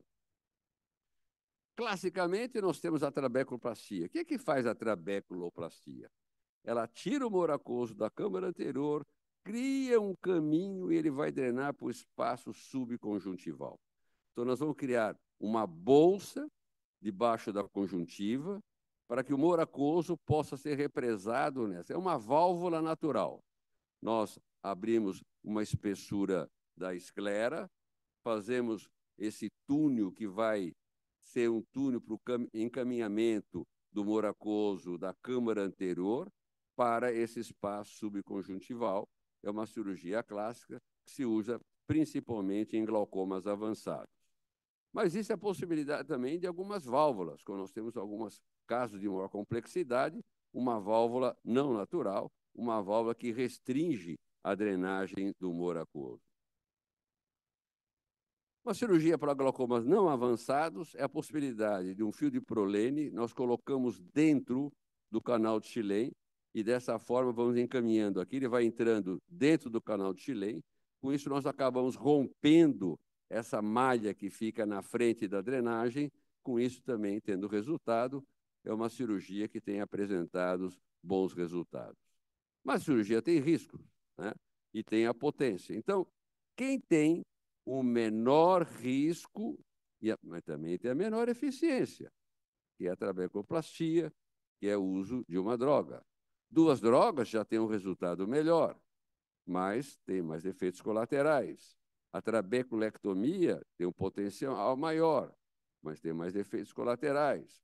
Os implantes de drenagem têm um efeito maior e vai aumentando até hoje, que se pode fazer alguns processos, é destruir aquele local onde é produzido o humor aquoso através de um laser, são os procedimentos ciclos destrutivos. Existe uma forma muito importante de ser diagnosticada, tem que ser diferenciada de uma conjuntivite, aquele olho vermelho, que se não for tratado rapidamente, ele vai levar à cegueira. O que acontece? Esse olho chega a pressões de 60 milímetros de mercúrio. É quase que um infarto ocular. O sangue não consegue entrar dentro do olho. Então, isso é um tratamento clínico rápido primeiro, e depois nós fazemos um outro tipo de situação. Nós fazemos uma iridectomia, uma comunicação entre a câmara posterior e a câmara anterior, porque esses olhos originalmente têm uma dificuldade de passagem do humor aquoso, que ele passa atrás da íris, na face anterior do cristalino, ele vai preencher a câmara anterior, vai ter uma válvula aqui. Isso empurra a raiz da íris para frente. Como eu faço a iridectomia, eu acabo comunicando essas duas câmaras entre si, e aí tem esse paciente livre. Uma outra forma muito importante, que a Organização Mundial de Saúde coloca como uma das principais causas de cegueira, porque é cegueira pela vida toda, é o glaucoma do desenvolvimento, o glaucoma congênito. São crianças que nascem com o olho grande, são crianças que têm um lacrimejamento, esse lacrimejamento principalmente na luz solar, são crianças que têm fotofobia, que têm um espasmo, se defendem e têm dor, e têm uma certa irritação e apatia. Essa criança, se não for tratado rapidamente, vai perder a visão. É um tratamento de urgência. Lógico, um caso como esse, até a circulante da sala avisa, precisa levar para o oftalmologista, né? São casos que chamam atenção. Mas o grande problema são aquelas crianças que têm um olhinho grande, que é um olhinho bonito, e que nada for feito vai ser um cego depois.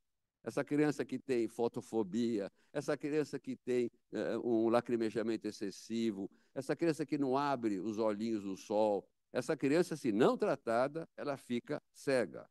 A causa é uma malformação, onde existe uma dificuldade de drenagem do humor aquoso, a saída do humor aquoso dentro do olho.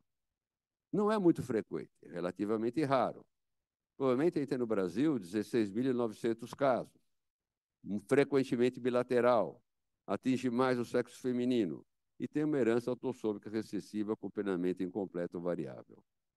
A propedêutica é um exame detalhado do segmento anterior dessa criança, do segmento posterior, e é feito uma medida da pressão intraocular com a criança em sedação e tendo feito o diagnóstico, no mesmo momento se opera.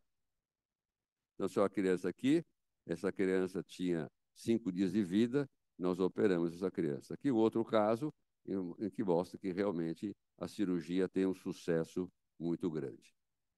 Futuro, muita coisa existe. O professor Jeffrey Goldberg traz uma possibilidade com célula-tronco, criando fatores de crescimento, implantes no vítreo, e ele conseguiu um aumento da espessura da camada de células ganglionares, o que traz uma esperança muito grande, esse crescimento. O problema é a parte funcional. E o grupo dele tem publicado constantemente novas expectativas sobre o crescimento da espessura da retina. Inteligência artificial também traz para nós uma grande possibilidade de diagnóstico, mas ainda existe essa necessidade de ter uma interatividade médico-inteligência artificial para o diagnóstico do glaucoma e também para o prognóstico visual de glaucoma. Então, glaucoma é uma doença grave, importante, onde a cegueira pode ser evitada. Obrigado.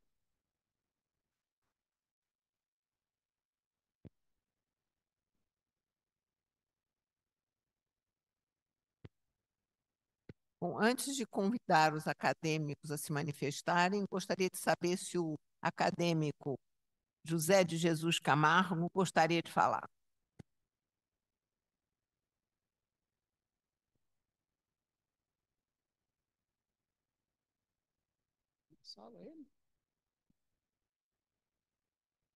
Bom, não sei se o acadêmico Camargo está listado como estando online, mas talvez tenha saído um instante. Eu gostaria de comentar que eu aprendi muito, mas fiquei morrendo de medo dessas cirurgias. Eu acho que eu vou ao oftalmologista o mais rápido possível para fazer um check-up e ver como é que estão as. De novo, eu abro para a bancada acadêmica. Sim, claro. Por favor, queria convidar o professor Walter José e o Paulo Augusto para virem aqui para a mesa para responder as perguntas, por favor.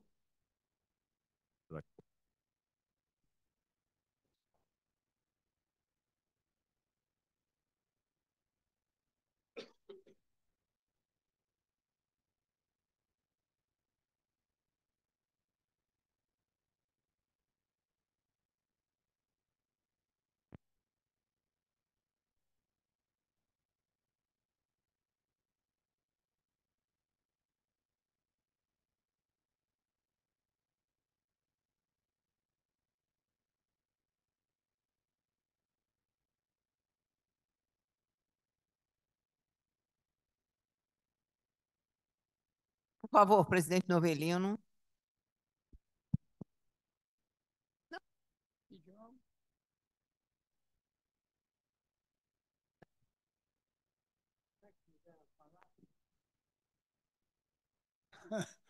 Não é verdade, né?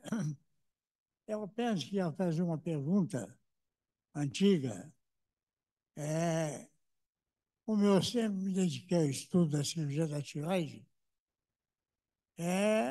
naquela época se propunha para tratamento da oftalmia, da isoftalmia, perdão, a operação de Napfiziger. Eu queria saber se existe alguma evolução nesse sentido. Foi me dada a palavra, eu não posso ver defunto sem chorar. Então, eu gostaria de saber dos ilustres oftalmologistas, aliás, eu queria me congratular com a beleza de todas as representações e fica aqui essa pergunta antiga, mas se existe outra terapêutica para a esoftalmia de Tamaria. Muito obrigado.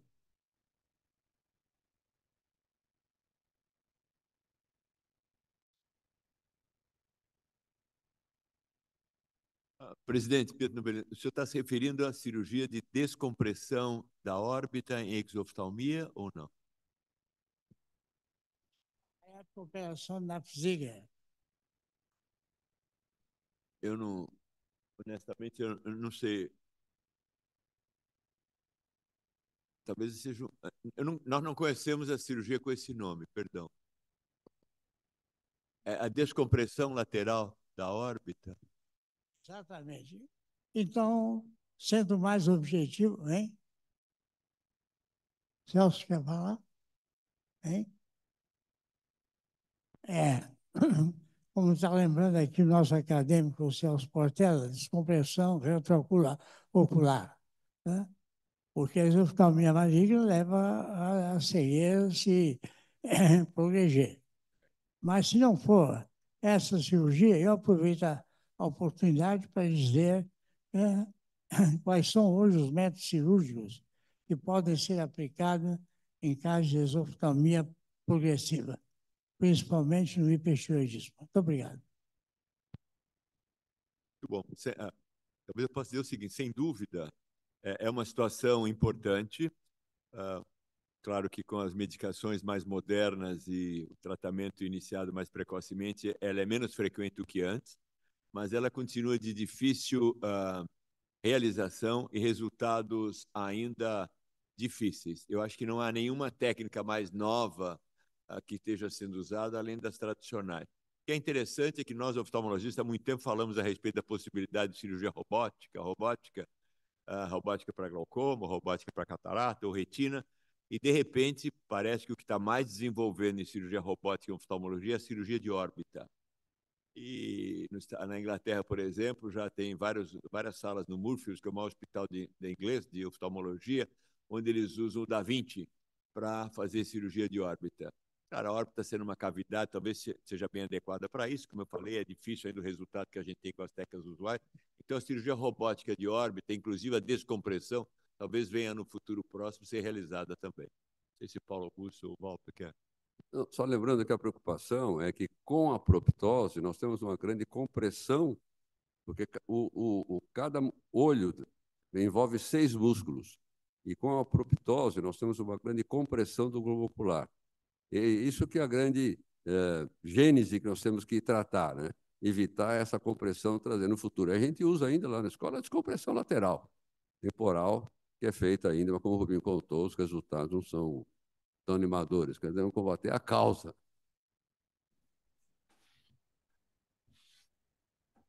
Professor, eu posso falar? Por favor. Claro. Por favor. Não, talvez não sei se vale a pena citar o teprotumab, né, que é uma medicação nova, né, comercialmente disponível como Tepeza, né, que é usado para a doença ocular da tireoide, uma medicação aprovada recentemente, começou a ser usada, parece com bom resultado, né, para tratar a doença ocular da tireoide. Só como uma novidade, né?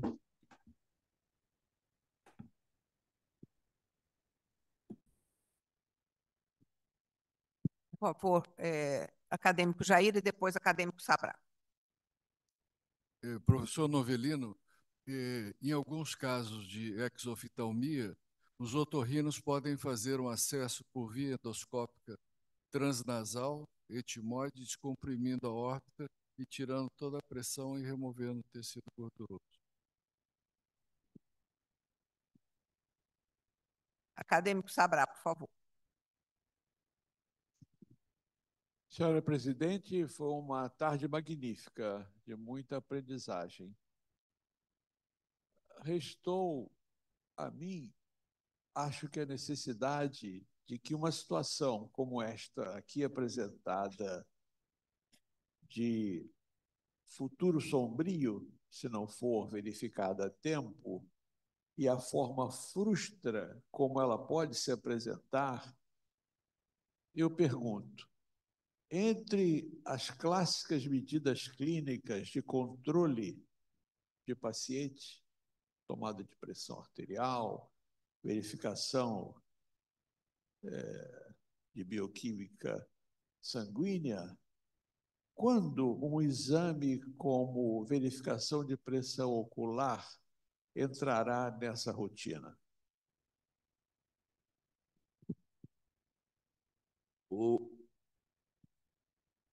Tem um slide que eu coloquei, pressões elevadíssimas fazem o diagnóstico precocemente. O grande problema é que uma faixa grande de pessoas não tem essa pressão muito elevada. Então, só uma pressão, por exemplo, uma faixa de normal, não faz o diagnóstico de glaucoma. A gente não consegue ter um biomarcador que, isolado, faça o diagnóstico de glaucoma. Então, os screenings para glaucoma, os mapeamentos que pode fazer populacionais, não são aqueles que dão um só valor da pressão intraocular. Acabam sendo exames caros, porque nós vamos reunir o exame da estrutura e o exame da função também, para fechar o diagnóstico de glaucoma. Então, só medir a pressão intraocular, lógico, nós vamos fazer glaucoma. O senhor tem 30 de pressão, o senhor tem glaucoma. O senhor tem 17, eu não sei se o senhor tem glaucoma. Se discute muito em literatura as várias formas de screening, mas, evidentemente, que nós não podemos dizer para uma pessoa que tem uma pressão normal nesse momento que ela não tem glaucoma. É por isso que não tem entrado no exame de rotina da pressão arterial, etc. Como o doutor Paulo Augusto falou, a possibilidade de um biomarcador no sangue é remota ainda, né? Provavelmente, o biomarcador que vai trazer algum avanço é biomarcador do humor aquoso. Quer dizer, cada vez mais se usa omics, diferentes tipos de omics, proteomics, etc., tentando caracterizar bandas proteínas, diferentes doenças oculares, e começa-se a perceber que talvez no futuro possa se fazer algum biomarcador mais específico, que por enquanto não existe. A dificuldade é você ter humor aquoso de pessoas normais. Você não tem por que puncionar um olho para fazer o estudo, para conseguir achar esse biomarcador. Ah, que vai operar catarata. Mas a catarata em si já começa a ter alterações também biomecânicas. Glaucoma também, entre outras alterações. Mas a intenção, o caminho, na literatura, hoje tem vários trabalhos tentando achar um biomarcador sérico que determine glaucoma. Por favor, acadêmico Oswaldo Moura Brasil. Queria fazer uma pergunta ao professor Nozé. Hoje em dia, cada vez as técnicas de cirurgia de catarata são mais delicadas, mais eficientes, com complicações cada vez menores.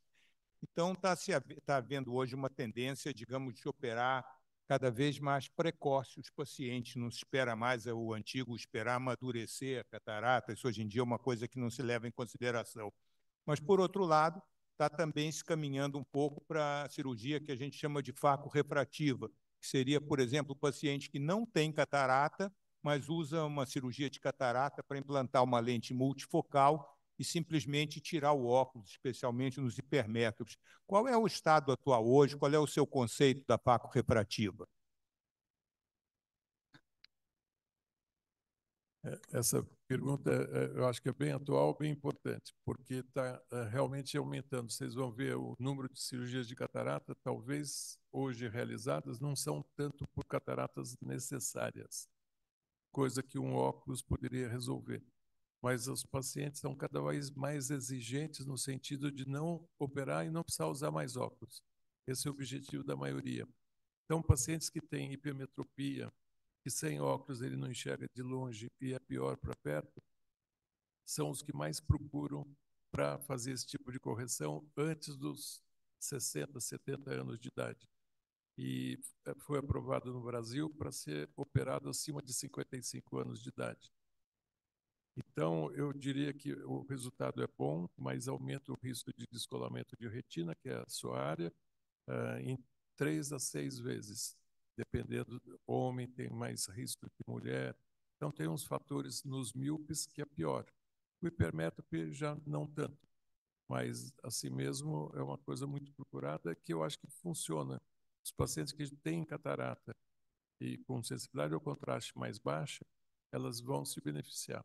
Agora, o paciente que não tem catarata, enxerga bem de longe, sem óculos, vai fazer a cirurgia só para não usar o óculos de perto, uma grande maioria vai ficar insatisfeito com a qualidade de visão, porque essas lentes difrativas, elas diminuem um pouquinho o contraste, tanto para longe como para perto.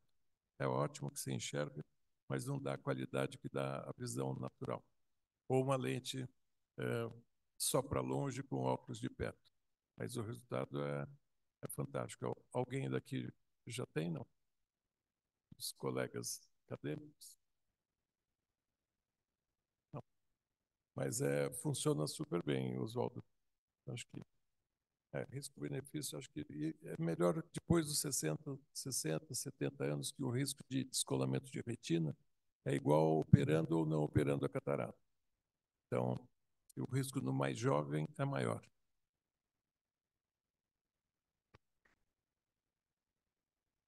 Mais alguma pergunta?